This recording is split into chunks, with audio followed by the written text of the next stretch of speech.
নমস্কার বন্ধুরা, সকলকে আমার চ্যানেলে স্বাগত। রাজ্যের কর্মচারী এবং পেনশনারদের যে ডিএ মামলাটি চলছিল তার ঐতিহাসিক রায় গত 5ই ফেব্রুয়ারি সুপ্রিম কোর্টের তরফ থেকে দেওয়া হয়েছে এবং এই রায়ের ভিত্তিতে এবার সরকারি কর্মচারী এবং পেনশনাররা কোন ভিত্তির হিসাবে বা কিভাবে এই বকেয়া ডিএর এরিয়ার পেতে চলেছে তাই নিয়ে বেশ কিছু তথ্য উঠে এসেছে।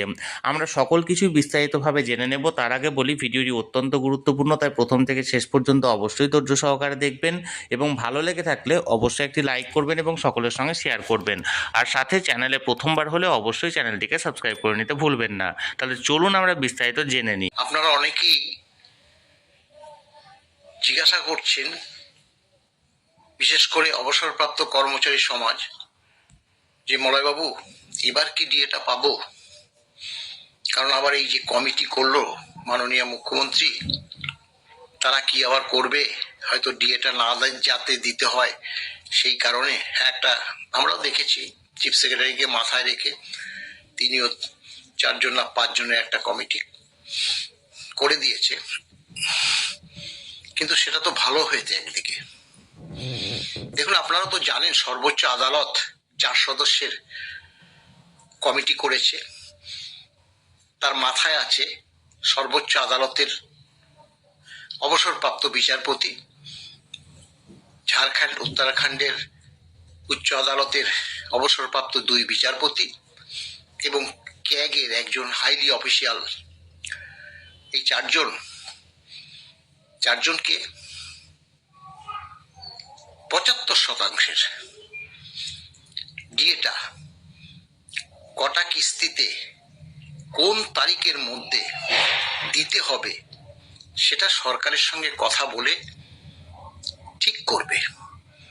কিভাবে ক্যালকুলেশন হবে ঠিক করবে। তাহলে তারা রাজ্যে এসে কার সঙ্গে দেখা করবে? চিফ সেক্রেটারি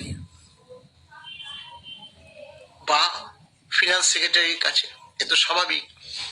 তাহলে কমিটি তো গঠন করাতে তাদের সুবিধাই হলো। দেখুন, ডিএ এবার রাজ্য সরকারকে দিতেই হবে, আর না দিলে মাননীয়ার হয়তো কিছু হবে না, মুখ্য সচিব এবং অর্থ সচিবের জেলে যেতে হবে। এই কথা বলে রাখলাম। কারণ দেখুন, এই রাজ্যের যে রাজ্য সরকার তথা মাননীয়ার চরিত্র দেশের সবার জানা আছে। অনেক রাজনৈতিক দল তাদের নিজেদের স্বার্থে তাকে তোল্লা দেয়, কিন্তু আদালত তো তা করবে না। কিন্তু চরিত্রটা জানে, চরিত্রটা জানে বলেই তিনি এই একটা বলতে গেলে হাই পাওয়ার কমিটি তৈরি করে দিয়েছে এবং ডিএ গুলো টাইম বাউন্ড করে দিয়েছে। টাইম বাউন্ড করে দিয়েছে মানে, ধরুন আমরা বলেছি, এর আগেও বলেছি, আমাদের আইনজীবী মাননীয় ফিরদৌস শামীম বলেছে, আমাদের যে প্রেসিডেন্ট মাননীয় শ্যামল কুমার মিত্রও বলেছে। কি বলেছে? যে 25% ডিএ অবিলম্বে মিটিয়ে দিতে হবে। এই 25% হচ্ছে আদালত অবমাননা করেছিল কন্টেম্প পিটিশন। আপনারা জানেন যে সর্বোচ্চ আদালত 16ই মে 2025 রাজ্যকে বলেছিল প্রথমে 50%। রাজ্যের যে অ্যাডভোকেট মাননীয় অভিষেক মনু সিংভি বলেছিল যে তাহলে মাজা ভেঙে যাবে, বলো তাহলে 25% দিন। এবং আরো একটা উক্তি করেছিল যে আমরা ট্রাইব্যুনাল এবং উচ্চ আদালতের রায়গুলো পর্যবেক্ষণ করেছি, এখান থেকে বেরিয়ে আসা আপনাদের কষ্ট আছে, তাই আগে ডিএটা দিন। এবং গত 5 তারিখ রায় প্রকাশিত হয়েছে, অভূতপূর্ব ঐতিহাসিক রায়। আমরা আবারও বলছি, ডিএ সরকারকে দিতেই হবে। 25% ইমিডিয়েট এফেক্ট। দেখুন, টাইম বাউন্ড কেন বলছি, 5 তারিখ 5ই ফেব্রুয়ারি অর্ডার বেরোলো, 5ই মার্চ এই যে ডিউরেশন, ইমিডিয়েট এফেক্ট বলেছে, মানে সরকার 5 তারিখও দিতে পারতো, 5 তারিখ দেওয়াটা সম্ভব না। স্বাভাবিকভাবে 7 দিনের মধ্যে দেবে, 10 দিনের মধ্যে দেবে, 20 দিনের মধ্যে দেবে, কিন্তু সেটা 5/3/2025 বেশি হতে পারবে না, মানে 1 মাস। কেন 5 দিন? কারণ 6 তারিখই কমিটি, যে হাই পাওয়ার কমিটি, তাদের কাছে সরকার কটা কিস্তিতে দিয়ে দেবে তা প্রকাশ করতে হবে, এবং প্রথম কিস্তি মিটিয়ে দিতে হবে 31শে মার্চ 2026 মধ্যে।